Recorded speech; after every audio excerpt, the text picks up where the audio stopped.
Voici une présentation du panache blanc que vous pouvez retrouver sur YouTube.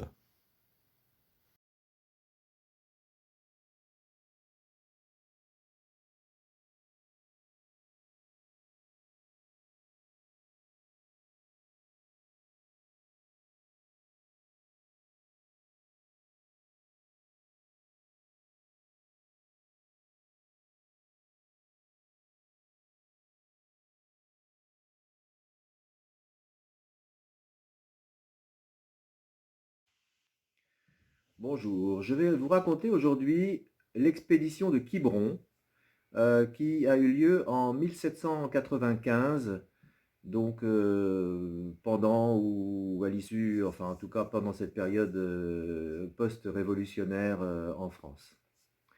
Alors pour situer les événements, Louis XVI a été exécuté, comme vous le savez, le 21 janvier 1793. À partir de là, les royalistes vont continuer à se soulever, et même de plus en plus, et cette fois au nom de Louis XVII, lequel pauvre petit garçon est emprisonné au Temple. À l'ouest de la France, et tout le monde connaît la Vendée, la guerre de Vendée fait rage, euh, et vous savez le nombre de morts qui ont été occasionnés à l'occasion de cette guerre de Vendée. Les royalistes tentent une grande percée vers le nord pour rejoindre la Manche afin de recevoir le secours des Anglais euh, dont ils attendent un débarquement sur la côte nord. En septembre 1794, le général Joseph de Puiset, que nous allons retrouver au cours de cette histoire, part en Angleterre, il embarque pour l'Angleterre, et il va y rencontrer le comte Charles d'Artois, qui sera le futur Charles X, et William Pitt le jeune, le Premier ministre britannique, dans l'intention de convaincre les Britanniques de faire un débarquement en Bretagne, et avec, à l'aide de ce débarquement, de soulever les populations, de soulever la population qui, dans l'ouest de la France et particulièrement en Bretagne, est en majorité royaliste. À Paris, Robespierre, le tyran, est exécuté. Un comité clandestin, l'agence royaliste de Paris, qui est aux ordres du comte de Provence, le comte de Provence c'est le futur Louis XVIII, négocie avec les républicains pour établir une monarchie constitutionnelle. Donc vous voyez déjà les deux frères du roi, qui seront les deux futurs rois, suivent un plan différent l'un de l'autre. L'un pour une action militaire dure et l'autre par la négociation pour établir une monarchie constitutionnelle. En avril 1795, un accord de paix est signé entre le comité parisien et les républicains.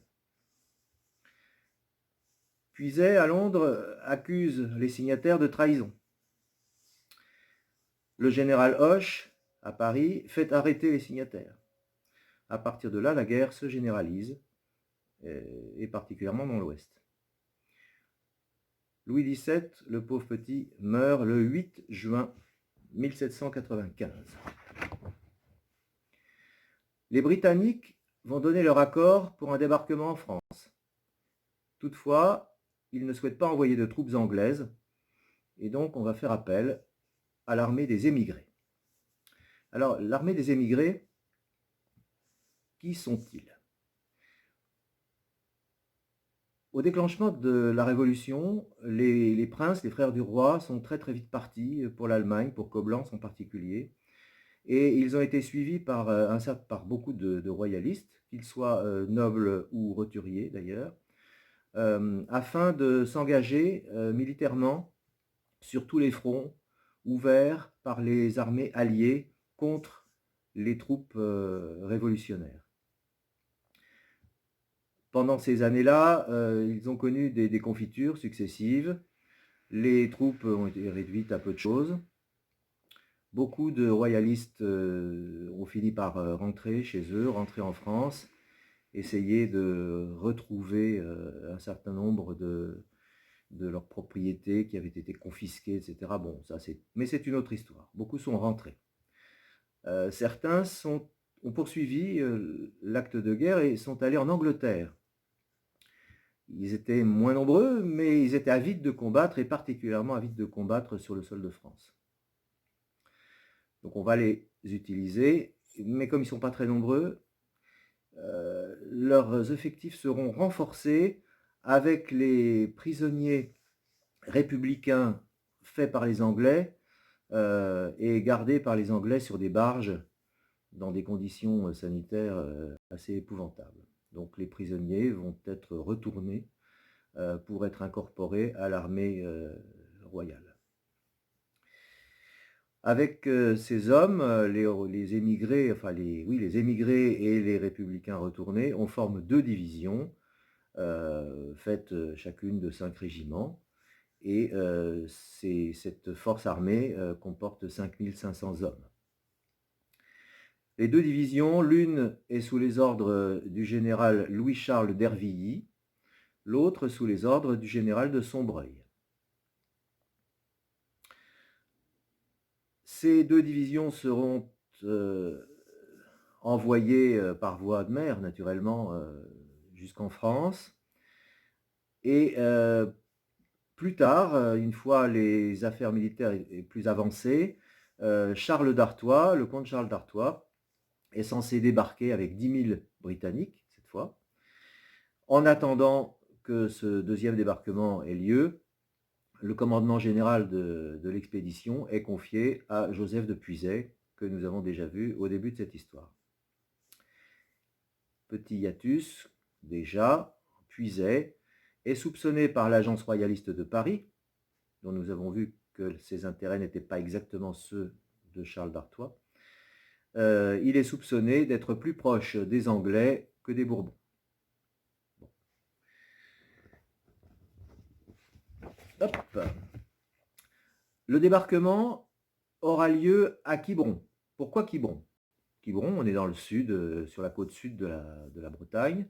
Pourquoi Quiberon? Pourquoi pas une côte nord? Pourquoi pas la Vendée, par exemple? Parce que la Vendée, non, la Vendée est faible, elle est très très affaiblie par 2 ans de guerre atroce.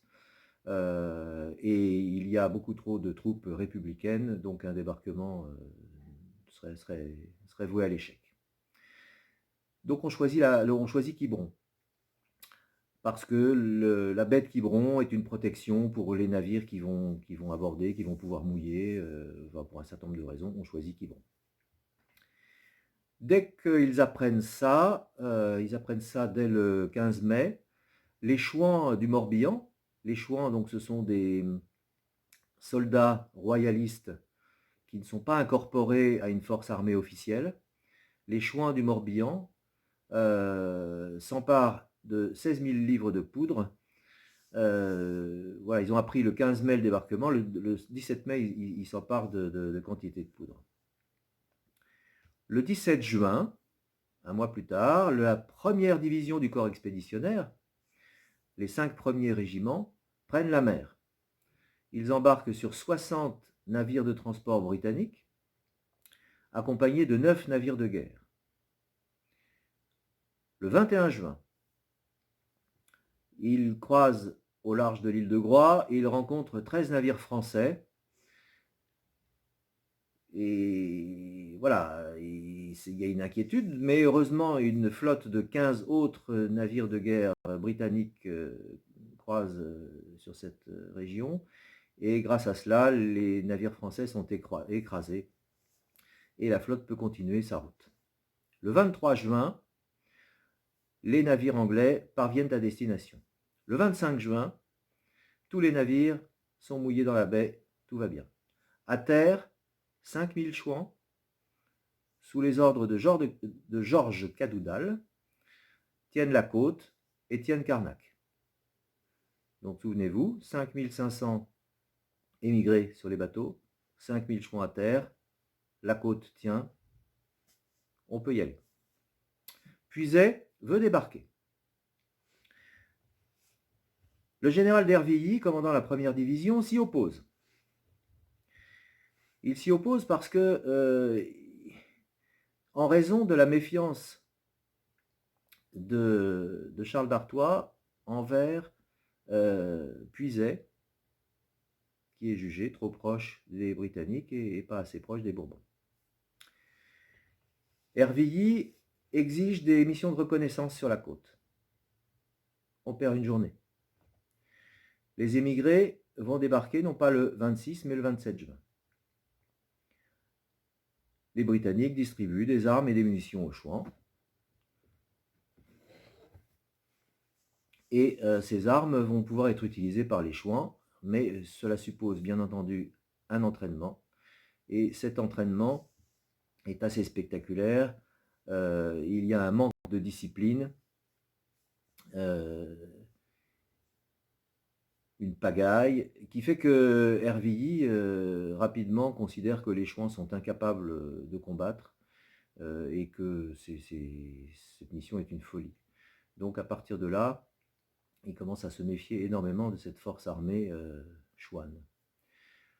Du 27 au 29 juin, on est vraiment dans une phase très courte.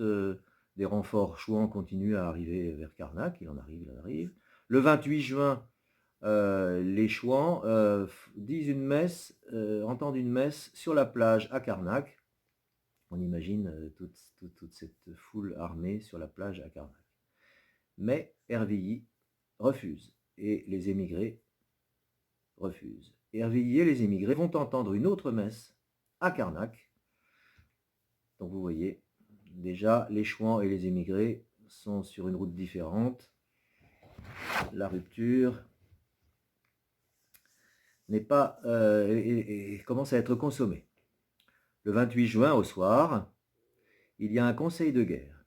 Ce conseil de guerre, d'une part, oppose Puiset et Georges Cadoudal, qui veulent attaquer immédiatement le fort sans culotte, ça c'est le nom que leur donnent les républicains, ou le fort de Penthièvre, le nom que lui donnent les royalistes. Ce fort est sur la presqu'île de Quiberon et il bloque le passage pour l'ensemble de la presqu'île. Donc Puiset et Cadoudal veulent attaquer le fort, Hervilly refuse de bouger. Et non seulement cela, mais il conteste à Puiset son titre de général en chef. Alors, que peut faire Puiset? Aujourd'hui, ça serait assez simple sur un plan de communication. On enverrait un texto et on en donnerait la réponse. À l'époque, Puiset envoie un cotre à Londres pour demander que lui soit confirmé son commandement en chef. Hervilly prend le commandement des émigrés, Puiset a autorité sur les Chouans. Voilà, comme ça, c'est simple. Plus de coordination entre les émigrés et les Chouans. Les Chouans s'emparent de plusieurs villes, mais doivent arrêter leur progression. Les républicains concentrent leurs renforts. Les républicains lancent une première attaque sur Landerran et Auray. Cette attaque est repoussée, mais les émigrés ont refusé d'y participer.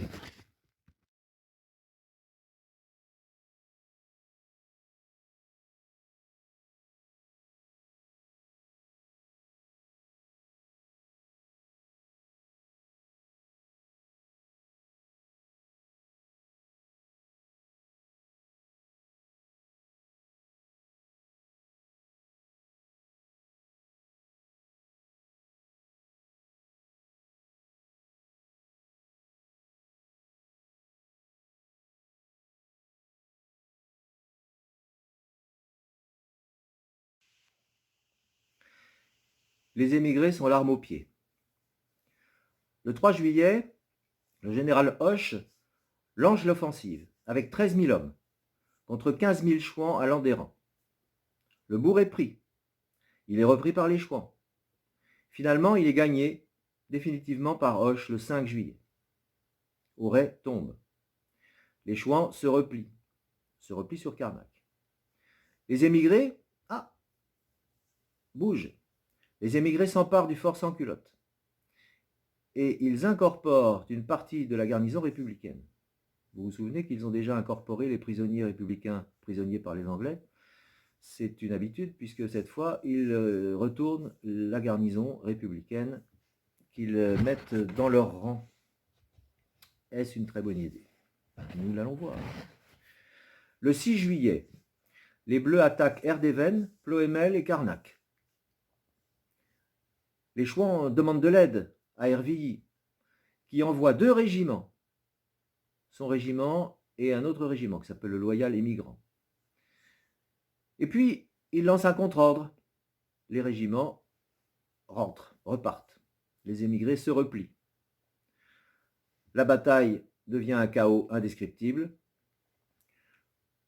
30 000 civils sont pris entre les lignes, pris au piège entre les lignes, essayent de s'échapper, de s'évader comme ils le peuvent. C'est indescriptible, c'est pas possible.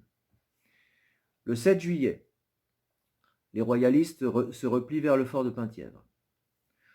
Le 9 juillet, l'affaire est mal engagée, comme vous pouvez le voir. Le 9 juillet, Georges de Cadoudal, non, je veux absolument l'anoblir, mais c'est Georges Cadoudal, excusez-moi. Georges Cadoudal propose de déplacer les troupes par mer pour attaquer de revers les républicains à une date convenue du 16 juillet. Le 11 juillet, 3600 hommes, commandés par Vincent de Tinténiac, sont débarqués à Sarzeau, sur la presqu'île de Rhuys. Alors, il est débarqué, et l'opération consiste à ce qu'ils viennent vers Quiberon pour aider les troupes royalistes qui sont restées au fort de Penthièvre. Mais il reçoit un courrier de l'agence royaliste de Paris au nom de Louis XVIII, puisque Louis XVIII est devenu roi à la suite du décès de Louis XVII. Et ce courrier donne l'ordre à Tinténiac de tourner le dos à Quiberon, de marcher au nord-est sur le château de Coët-Logon, où il devra recevoir de nouvelles instructions. Alors, Louis XVIII est à Vérone, en Italie. Il n'est pas vraiment très sensibilisé sur ce qui se passe sur le terrain. Les officiers Chouans, Cadoudal, refusent cet ordre. C'est abandonner les Chouans à leur sort au fort de Penthièvre. Enfin, ça, c'est voilà. Et Tinténiac non plus n'est pas du tout favorable à cet ordre. Donc ils refusent ensemble et ils confirment le mouvement des troupes vers Quiberon. Le 13 juillet, l'armée rouge compte 5000 hommes. Alors l'armée rouge, pourquoi? Les Chouans ont reçu de la part des Britanniques des uniformes rouges. Vous en verrez une illustration dans cette vidéo. Mais malheureusement, enfin oui, on peut dire malheureusement, un nouveau courrier parvient à Tinténiac et lui confirme l'ordre de se rendre à Coët-Logon. Cette fois, Tinténiac obéit et marche au nord-est. Le 15 juillet, le général de Sombreuil arrive à son tour par bateau à Quiberon avec la 2e division émigrée. Il arrive également avec la confirmation du commandement en chef de Puiset, lequel, parallèlement, est nommé lieutenant général au sein de l'armée britannique. Pensez à tout ce temps perdu absolument épouvantable. L'attaque combinée est prévue le 16 juillet. Sombreuil demande à Puiset de différer de 24 heures cette attaque pour lui donner le temps de débarquer, équiper les hommes, afin qu'ils puissent participer au combat. Mais les transmissions étant ce qu'elles sont, le délai est trop court, Puiset doit refuser et l'attaque est maintenue au 16 juillet. Dans la nuit du 15 au 16, l'attaque est lancée par les émigrés et les 1500 Chouans débarqués car quelques-uns avaient été débarqués à Karnak directement.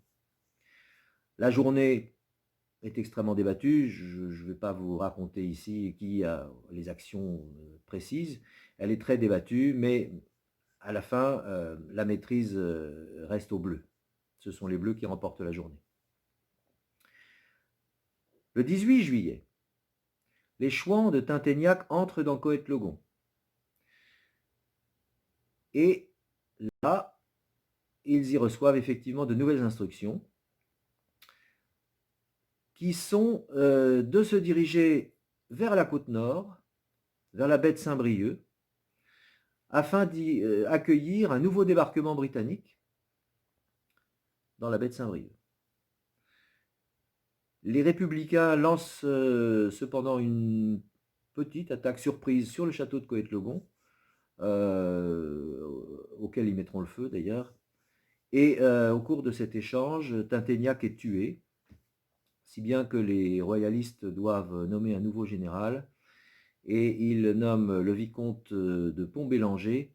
En réalité, les officiers émigrés sont plus nombreux, donc c'est eux qui ont fait ce choix de Pont-Bélanger, qui était favorable, vous allez le voir, à continuer l'opération selon les ordres reçus, tandis que les Chouans, eux, souhaitaient filer rapidement sur Quiberon.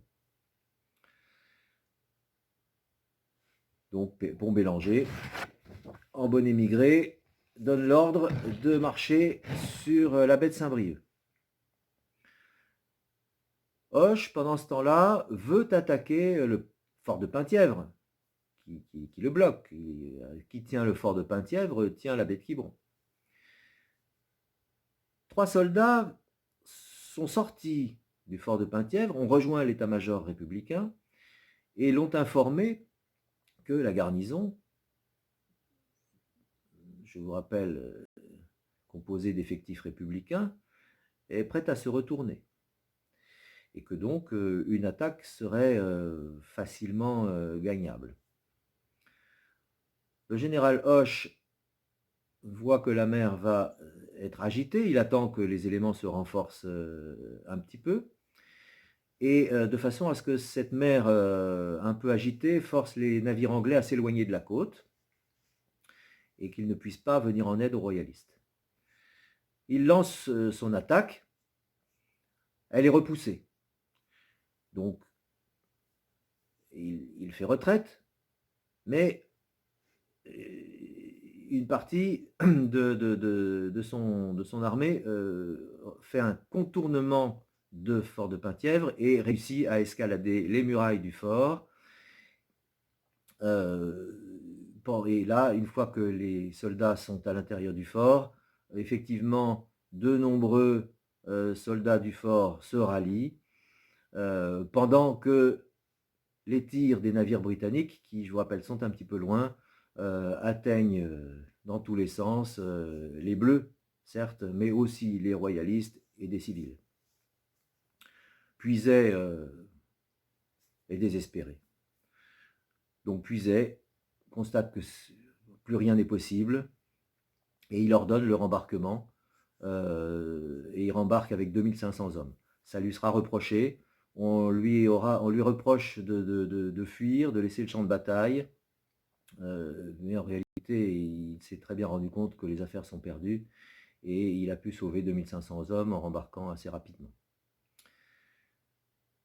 Sombreuil, qui est fraîchement débarqué et qui n'a pas pu participer à la journée du 16, tente une ultime résistance à Port-Alliguen.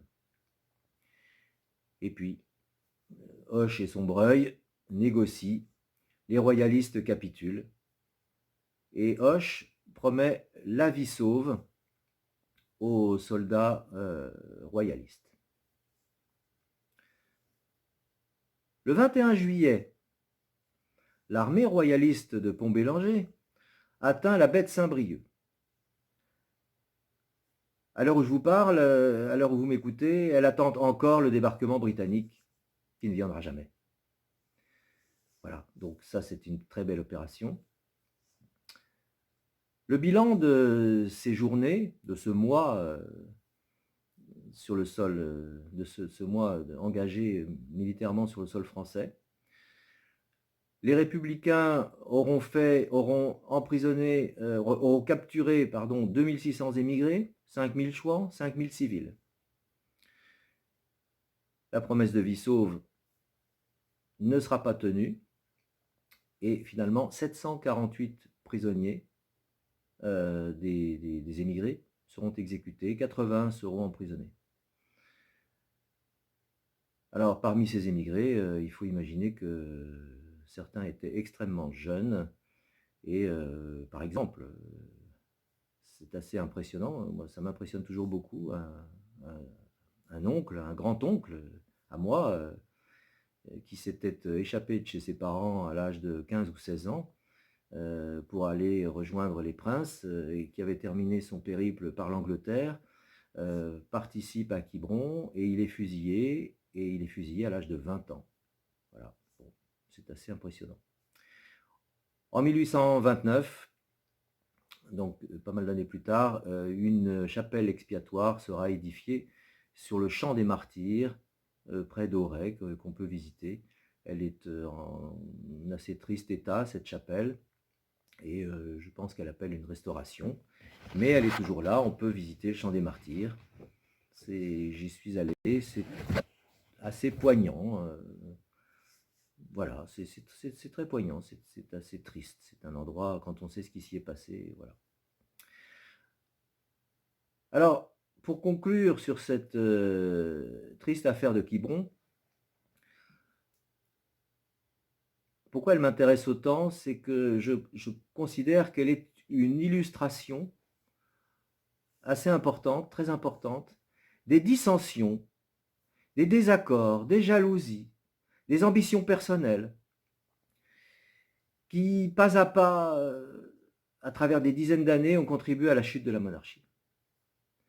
À des degrés divers, et sans respecter le calendrier. La fuite à Varennes, il y a eu un problème de communication, où les ordres étaient mal donnés, les dissensions entre le roi et les Orléans, la prise de pouvoir par Louis-Philippe, enfin, beaucoup de choses y ont contribué à ces désaccords, ces dissensions. Et je trouve que ce qui est extrêmement surprenant et doit nous faire réfléchir, j'entends réfléchir en profondeur, sonder les cœurs, l'intelligence, notre intelligence et le réel engagement royaliste que nous pouvons avoir pour la France.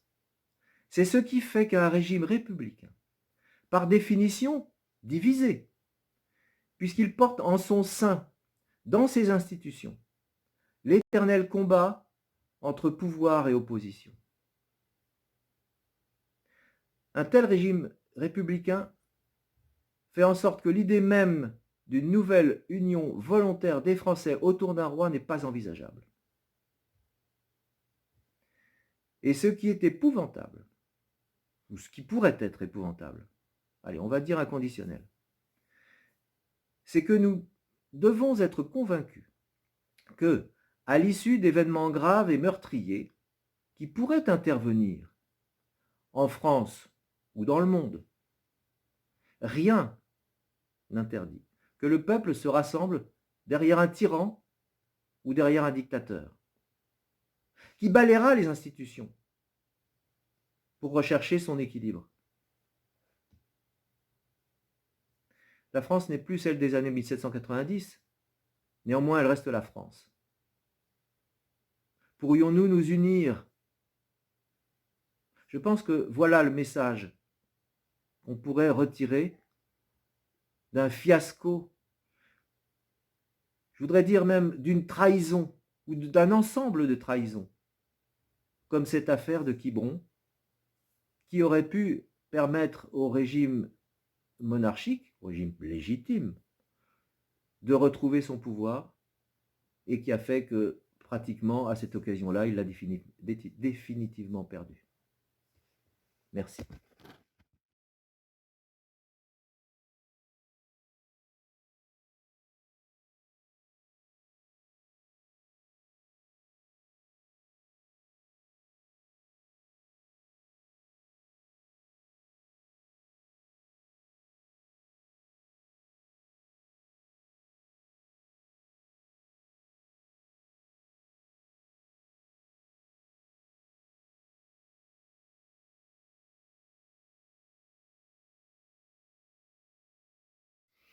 Retrouvez le panache blanc sur Facebook.